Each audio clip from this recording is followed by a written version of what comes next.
Hello, இன்னைக்கு நம்ம என்ன பார்க்குறோம் அப்படின்னா சிஏ ஃபைனலில் ஃபினான்ஷியல் ரிப்போர்ட்டிங்னு ஒரு பேப்பர் இருக்குது. அதில் ஃபஸ்ட்டு சாப்டர் எந்தெந்த கம்பெனிஸ்க்குலாம் இண்டியஸ் அப்ளிகபிள் அப்படின்றது தான் இன்றைக்கி நம்ம பார்க்க போகிறோம். ஸோ இண்டியஸ்னால் என்னென்னா நம்ம ஃபினான்ஷியல் ஸ்டேட்மெண்ட் ப்ரிப்பேர் பண்ணுறது இது வரைக்கும் நம்ம பார்த்தோம்னா கம்பெனிஸ் ஆக்ட் பிரகாரம் ஏஎஸ் அக்கௌண்டிங் ஸ்டாண்டர்ட் பிரகாரம் நம்ம புக்ஸ் ஆஃப் அக்கௌண்ட்டை மெயின்டைன் பண்ணுறோம். ஆனால் இந்தியன் அக்கௌண்டிங் ஸ்டாண்டர்ட் அப்ளிகபிளாக இருக்கிற கம்பெனிஸ்லாம் இண்டியஸ் அப்ளிகபிள் பண்ணி தான் ஃபினான்ஷியல் ஸ்டேட்மெண்ட்டை ரெடி பண்ணணும். எந்தெந்த கம்பெனிஸ்க்குலாம் எனக்கு அப்ளிகபிள் அப்படின்றத இப்போ பார்க்குறோம். ஃபஸ்ட்டு இந்தியன் கம்பெனி பார்க்கலாம், அப்புறம் என்பிஎஃப்சிக்கு என்ன ப்ரொவிஷன் பார்க்கலாம். ரெண்டும் ஒரே மாதிரி சிமிலராக தான் இருக்கும், வருஷம் மட்டும்தான் மாறும். ஓகேவா? இந்த சார்ட் எப்படி ரீட் பண்ணுறதுன்னா இண்டியஸ் இந்தியன் கம்பெனிக்கு அப்ளிகபிள் எப்போலேருந்துன்னா ஃப்ரம் 1/4/2016 ஃபேஸ் 1, ஃப்ரம் 1/4/2017 ஃபேஸ் 2. எப்போ அப்படின்னா இஃப் லிஸ்டட் கம்பெனியாக இருந்தாலும் சரி அன்லிஸ்டட் கம்பெனியாக இருந்தாலும் சரி ஒரு க்ரைட்டீரியா இருக்குது நெட்ஒர்த்னா என்னன்றது இதெல்லாம் ஆட் பண்ணி மைனஸ் பண்ண நெட்ஒர்த் வரும்னு நம்ம பார்க்கலாம்.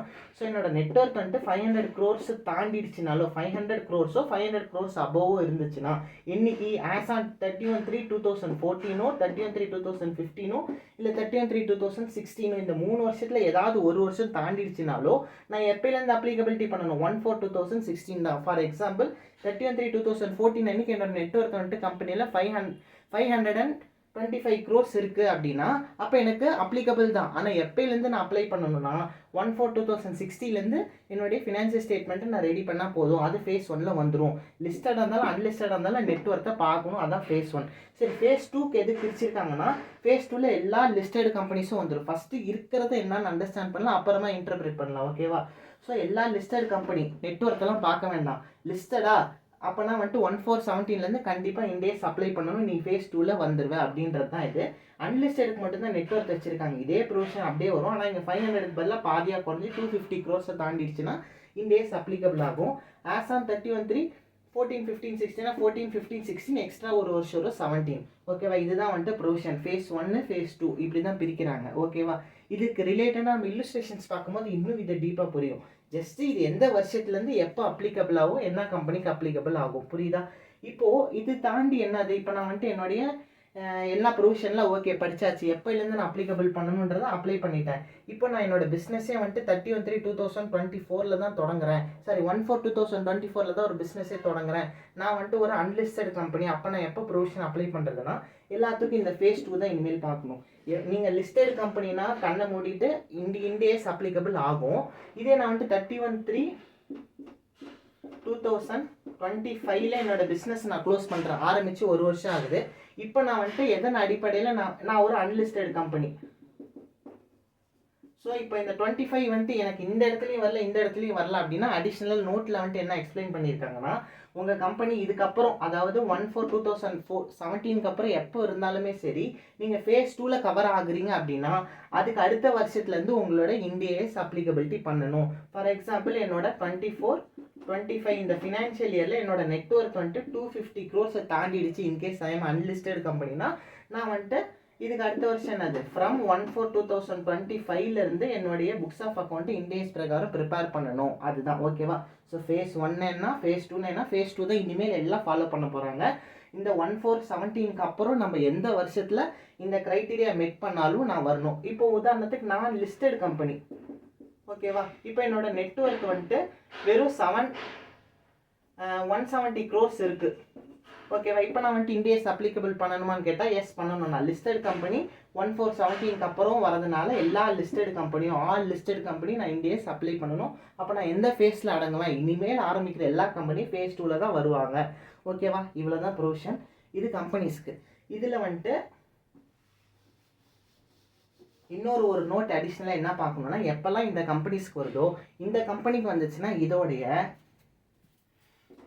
Holding subsidiary joint venture associate இவங்க எல்லாத்துக்குமே அப்ளை ஆகும். For example ABC and co ஒரு லிஸ்டட் கம்பெனி அப்படின்னு சொல்லி ஃபேஸ் 1ல் கவர் ஆயிடுச்சுன்னா அந்த ஏபிசி அண்ட் கோவோட holding subsidiary joint venture associate இவங்க எல்லாத்துக்கும் இண்டியஸ் அப்ளை பண்ணணும்.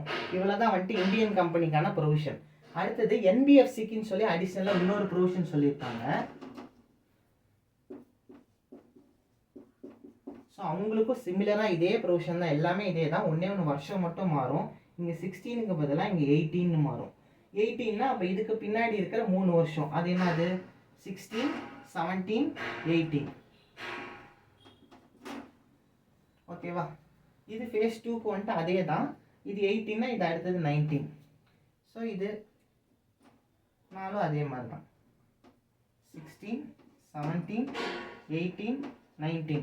ஸோ என்னோட என்பிஎஃப்சினா அங்கே வராது, அங்கே இந்தியன் கம்பெனி அதர் தேன் என்பிஎஃப்சின்னு ஞாபகம் வச்சுக்கோங்க. ஓகேவா? ஃபஸ்ட்டு பார்த்தோம் இல்லையா, இந்தியன் கம்பெனி பிராக்கெட்டில் எழுதிக்கோங்க, other than foreign company and NBFC. So first பார்த்தோம்ல, ப்ரொவிஷன் எழுதும் போது Indian company other than foreign company and என்பிஎஃப்சின்னு போட்டு அந்த ஃபேஸ் 1 ஃபேஸ் 2 16 17 எழுதிக்கோங்க.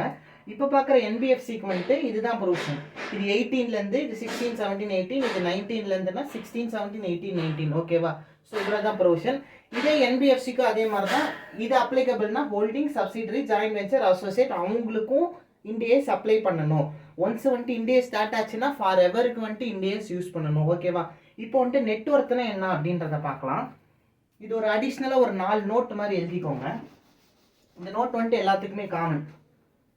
ஸோ ஃபஸ்ட்டு வந்துட்டு பார்த்தது Indian company other than foreign company and NBFC. Second பார்த்தது என்பிஎஃப்சிக்கு தான். ஓகேவா? ஸ்பெஷலாகவே என்பிஎஃப்சிக்கு தான், other than foreign company. Okay, இப்போ வந்துட்டு நோட்டில் ஃபஸ்ட்டு நோட் வந்துட்டு என்னோட நெட்வொர்க்னா என்ன, என்னோட நெட்வொர்க்னு என்னன்னா என்னோட share capital, equity share capital plus reserves and surplus plus general reserve plus ப்ராஃபிட்டாக இருந்தால் ஆட் பண்ணணும், லாஸாக இருந்தால் மைனஸ் பண்ணணும், அந்த வருஷத்துக்கான ப்ராஃபிட் ஆர் லாஸு. அப்புறம் ஏதாச்சும் நம்ம வந்துட்டு மிஸ்லேனியஸ் எக்ஸ்பெண்டிச்சர் பண்ணியிருக்கோம், miscellaneous expenditure not written off. ஓகேவா? Miscellaneous expenditure not written off மட்டும் மைனஸ் பண்ணணும், லாஸாக இருந்தால் மைனஸ் பண்ணணும், இதெல்லாம் ஆட் பண்ணணும். ஞாபகம் வச்சுக்கோங்க, இது ரீவேல்யூஷன் ரிசர்வ்லாம் ஆட் பண்ணக்கூடாது. ஜென்ரலாக இருக்கிற அந்த ஃப்ரீ ரிசர்வ்ஸை தான் ஆட் பண்ணணுமே ஒழிய ரீவேல்யூஷன் ரிசர்வ் கன்சிடர் பண்ணக்கூடாது நெட்வொர்த் கால்குலேஷனுக்கு. ஸோ நெட்வொர்த் நீங்கள் பார்த்தது எல்லாத்துக்கும் என்னோட equity share capital plus reserves and surplus plus general reserve, profit இருந்தால் ஆடு, லாஸாக இருந்தால் minus, minus miscellaneous expenditure not written off. ஓகேவா? இதுதான் வந்துட்டு ஃபஸ்ட்டு நோட்டு. செகண்ட் நோட் வந்துட்டு என்ன போட்டுக்கோங்கன்னா, இப்போ நம்ம பார்த்ததில் இந்தியன் கம்பெனி ஃபஸ்ட்டு பார்த்தோம்ல, அவங்க வாலண்டியராக வந்துட்டு இண்டியஸ் அப்ளை பண்ணிக்கலாம். த்ரெஷோல்ட் லிமிட்லாம் இதெல்லாம் பார்க்காம, நெட்வொர்க்லாம் பார்க்காம வாலண்டியராக பண்ணிக்கலாம். ஆனால் என்பிஎஃப்சியால் வாலண்டியராக இண்டியஸ் அப்ளை பண்ண முடியாது.